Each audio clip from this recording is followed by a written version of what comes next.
Hey, welcome back. If you're new to the channel, I'm Jar. Today we're out South Louisiana fishing for speckled trout. We're in some big open water, and we only have about 2 hours of tide movement before it turns slack. I'm trying to figure out the best way I can go about finding the fish at this spot if they're here, and moving on as quick as possible without leaving a bunch of fish behind. We're in about probably 10 to 12 feet of water here. So I will let it sink. There he is. Ooh, that was a bite. There he is. It's a small trout. That's what it is.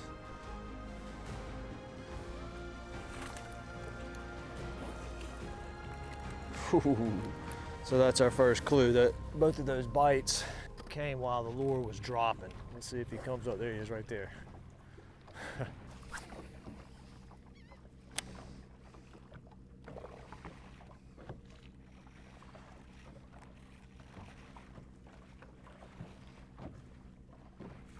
There's a fish. See, this is a nicer trout. Yeah, there we go.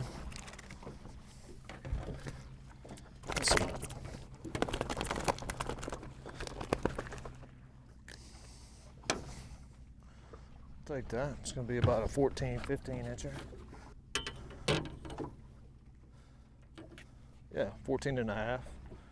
Starting to get there. All right, first fish on the avocado. So once I get to the depth that I think the fish are hanging out, which is about 4 or 5 feet right now, I'll start working the lure a little more aggressively.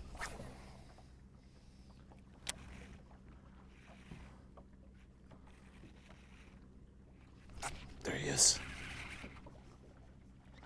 This is another nice trout. Okay, so I think they're a little deeper. Yeah, this is a good trout. Yes, sir. Much better trout. He's 17. The smaller ones are trying to grab it on the way down, but if you can get it down into that 6 to 8 foot range, I think the bigger ones are hanging out. Let's see. Man, this is every cast.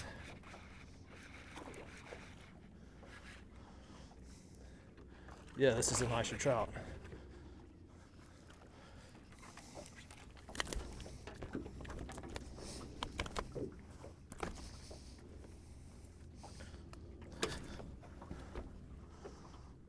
$15 and a half. So my theory seems to be holding so far, which is the smaller trout are up higher in the water column, and the next size up is below them. So I'm making a cast, and if I get bit immediately, it's probably going to be a little one, but if I'm able to get past that layer of small trout and then get bit at about 6 to 8 feet, seems to be a bigger fish. Yeah, it feels like the trick is just being able to actually get the lure down without getting bit by a small one. There he is. Feels like a small one. Oh no, it's a nice one. He was just coming at the boat.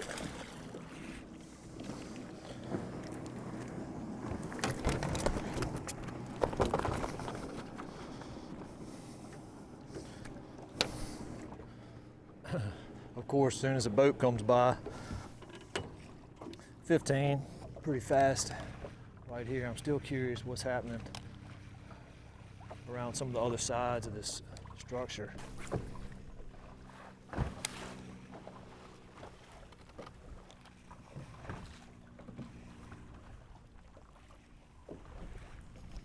There he is. Feels like a better fish, if it's not a catfish.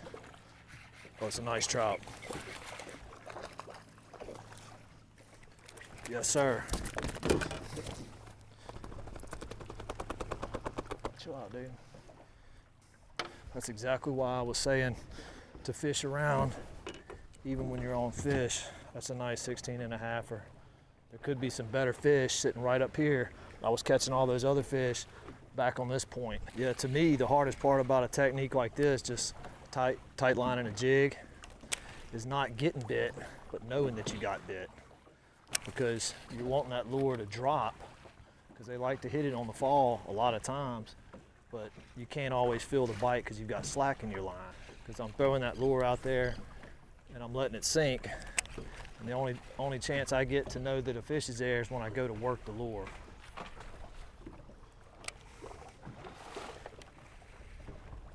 There he is. Uh-oh, he's gonna wrap me up in the hole. There he goes. I think he broke free.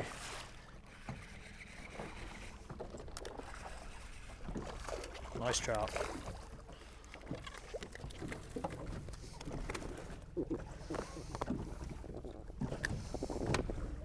That's a male, he's grunting. It's a 14-inch male.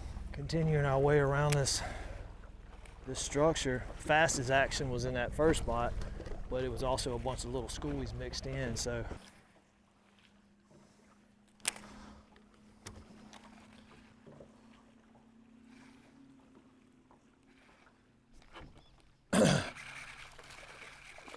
Yeah, see, we're back around on this original spot. This is a keeper size, but he's still on the smaller end.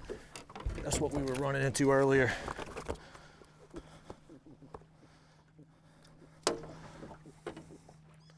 See, that's a 13.5-inch fish. That's a keeper size fish, but still on that smaller end. So real quick, we'll talk about our setup. This is a 7-foot medium power fast action rod. It's a Fitzgerald. Very, very nice rod. I like it. 20-pound braid, 15-pound fluorocarbon leader. And that's a trilene knot. Shimano Curado reel 7/4-1 and an avocado matrix shad.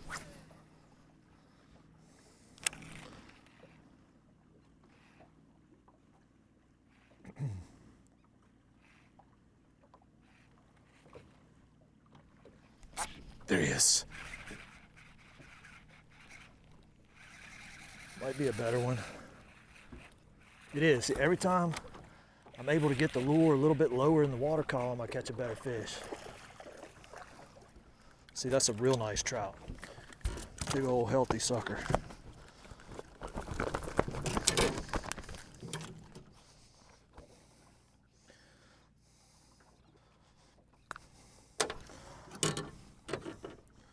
$16.5. There's like a whole big gang of smaller trout, little gangster trout, hanging out at like, seems like 2 or 3 feet. And then the bigger size trout are hanging out 7 or 8 feet.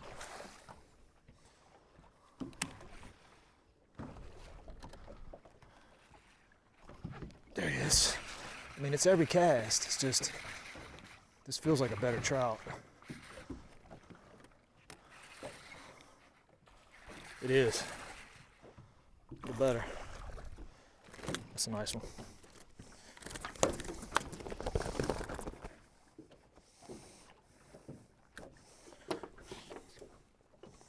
$15-incher. That sun's come up a little bit and it might have pushed those fish a little deeper. I don't know. So throwing it out there, letting it sink seems real important.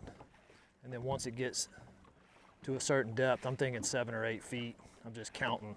I start a retrieve, and that seems to be doing the trick. There he is.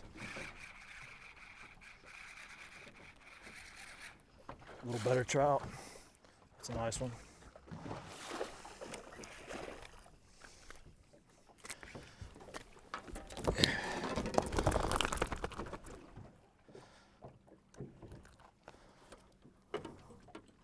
$16, $15. 2, 3, 4, 5, 6, 7, 8. That lure is coming up when I reel, but it's dropping back down when I quit. They're hitting it when it stops on the fall. Come on, be a better trout. Feels a little bit better. Oh, it's a nice one.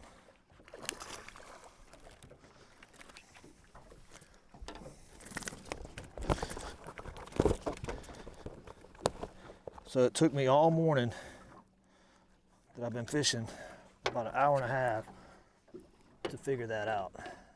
16. I don't think there's anything magical about this spot I'm at. I think this could be duplicated in a dozen spots in this immediate area. Y'all come get up in here, they're over here. If y'all want to. You ain't gonna bother me. They are low, yes.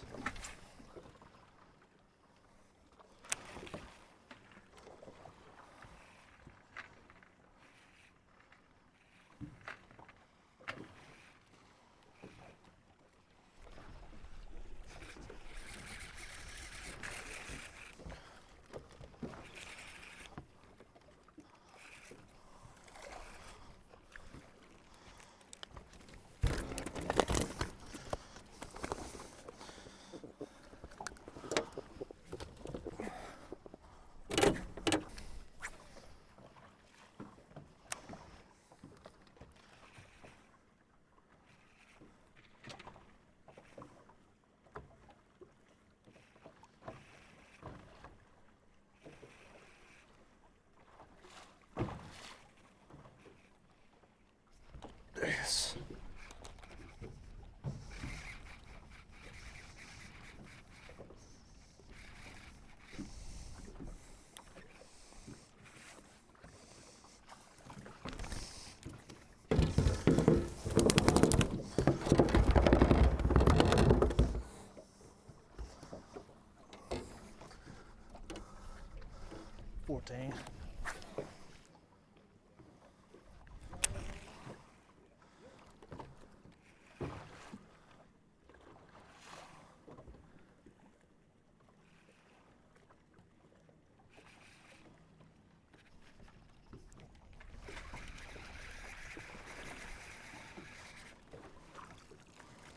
It's a better one.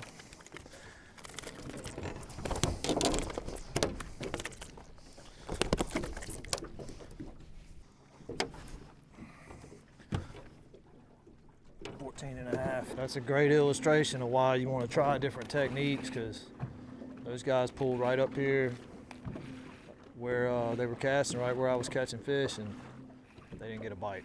Fishing corks, not getting down deep enough. Because remember earlier we figured out that I needed to let it sink 7 or 8 seconds. Well, if those guys are fishing a cork with a 2-foot leader, they're above the fish. Well, you can just look at my pants and tell I'm having fun. Pants don't lie. I have no idea what that means, but there you go.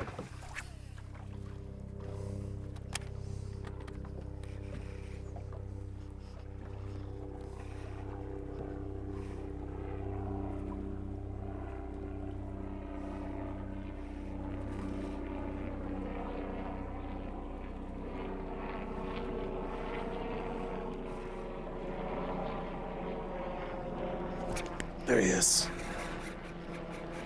It's a good fish.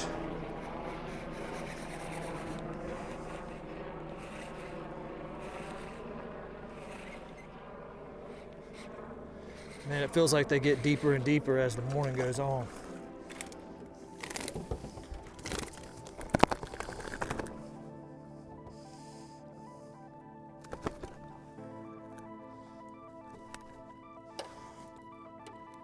Another 15 and a halfer. Yeah, it's not for the faint of heart. I tried to tell y'all that it might get ugly. But you can't say I didn't warn you. Every time I come out here, I'm trying to learn something. Some days are good, some days are bad. Today happened to be a good day, but I still learn something. And on the bad trips, I really want to learn something. These fish can move up and down in the water column. So you can't just pull up to a spot and fish one part of the water column and ignore the rest. As the morning progressed, those fish started moving deeper and deeper. So if I'd have been fishing at that same depth, I probably wouldn't have caught very many fish at all. So the whole morning I was fishing with a 1/4 ounce jig head, but as the fish got deeper, I ended up switching over to a 3/8 ounce because to stay down with those fish with a 1/4 ounce, I would have had to slow my retrieve down. So going up in weight allowed me to keep the same speed on my retrieve while maintaining that same depth where those fish were. Hey, I hope y'all enjoyed the episode. Thanks for coming along. We'll catch you on the next one.